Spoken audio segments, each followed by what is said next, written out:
بسم اللہ الرحمن الرحیم۔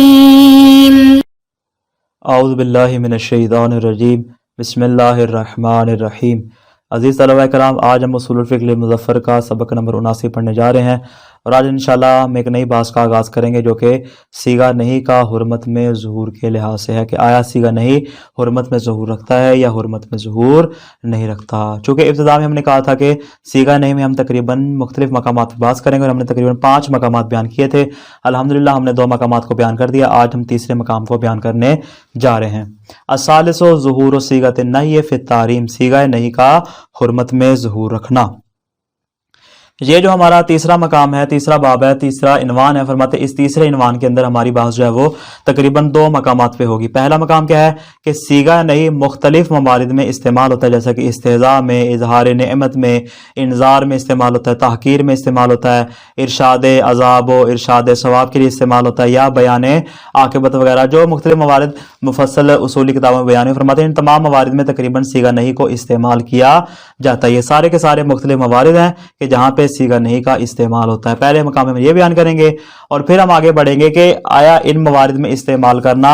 بطور حقیقی ہوگا یا بطور مجازی ہوگا یا بطور وضعی ہوگا یا بطور اطلاق کلام ہوگا۔ فرماتے ہیں یہ استعمال کس لحاظ سے ہوگا، ہمارے سامنے تقریباً کچھ اقوال آتے ہیں۔ پہلا ہے وضعیت، یعنی ان موارد میں سے کیا ہے وضعیت کی گئی، اگر ان موارد کے علاوہ کسی اور مورد میں استعمال کیا جائے تو وہ کیا ہوگا، معنی مجازی ہوگا۔ یہ پہلا قول وضعیت کا۔ دوسرا کیا ہے اطلاق کلام، نہ کہ صیغہ نہیں کو حرمت میں واضح نہیں کیا گیا بلکہ کیا ہے اطلاق کلام سے ہمیں اس کا معنی سمجھ میں آتا ہے۔ اور تیسرا ہے مشترک لفظی۔ مشترک لفظی کیا مراد ہے، یعنی صیغہ نہیں جو ہے وہ حرمت میں اور جو دیگر موارد ہیں ان تمام کے درمیان کیا ہے مشترک لفظی کی حیثیت رکھتا ہے۔ اور چوتھا قول کیا ہے کہ نہ وضعیت ہے، نہ اطلاق کلام ہے، نہ اشتراک لفظی ہے، بلکہ اس کو واضح کیا گیا ہے نسبت زجریہ کے لیے، اور یہ جو نسبت زجریہ ہے ممنوعیت والی نسبت، اس پہ کون دلالت کرتا ہے، اس پہ حکم عقل جو ہے وہ حاکم قرار پاتا ہے۔ یہ ہے جی بطور اختصار یہاں کی ہماری بحث کا خلاصہ۔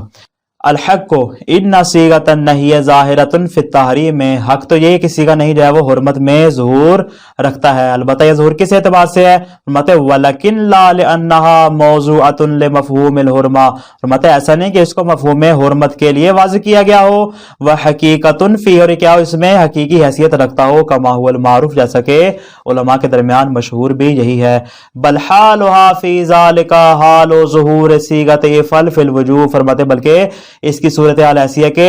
جیسا کہ صیغہ افعل کی وجوب میں صورتحال ہے۔ یعنی کیا مطلب، جس طرح ہم نے صیغہ افعل میں کہا تھا کہ وجوب میں ظہور رکھتا ہے اور اس کو واضح کیا گیا ہے نسبت باعثی کے لیے، فرماتے اس کو وجوب کے لیے واضح نہیں کیا گیا، جس طرح ہم نے وہاں پہ باطل قرار دیا تھا، یہاں پر بھی جو باقی اقوال ہے یہ بھی اسی اعتبار سے کیا ہو جائیں گے، باطل ہو جائیں گے، اور یہ نسبت زجریہ پر دلالت کرے گا۔ کیوں؟ اس لیے کہ اس کو واضح اس کے لیے کیا گیا ہے، اور حرمت ہمیں کہاں سمجھ میں آئے گی، حرمت ہمیں حکم عقل سے سمجھ میں آئے گی، اس کو انشاءاللہ آگے بیان کر رہے ہیں۔ فَإِنَّهُ قَدْ قُلْنَا هُنَاكَ، فرماتے ہیں وہاں ہم نے ایک بات کہی تھی، کون سی والی، اِنَّ هَذَا الظُّهُورَ إِنَّمَا هُوَ بِحُكْمِ الْعَقْلِ، فرماتے ہیں یہ والا جو ظہور ہے وہ حکم عقل کے اعتبار سے ہے، یعنی نہ وضعیت دلالت کرتی ہے، نہ اطلاق کلام دلالت کرتا ہے، نہ اشتراک لفظی دلالت کرتی ہے، بلکہ کیا دلالت کرتا ہے، عقل ہمیں اس بات کا حکم لگاتی ہے کہ یہاں پہ نہیں سے کیا ہے مولا حرمت کو بیان کرنا چاہ رہا ہے۔ لا ان الصیغۃ موضوعۃ و مستعملۃ فی مفہوم الوجوب، فرماتے ایسا نہیں ہے کہ صیغہ نہیں کو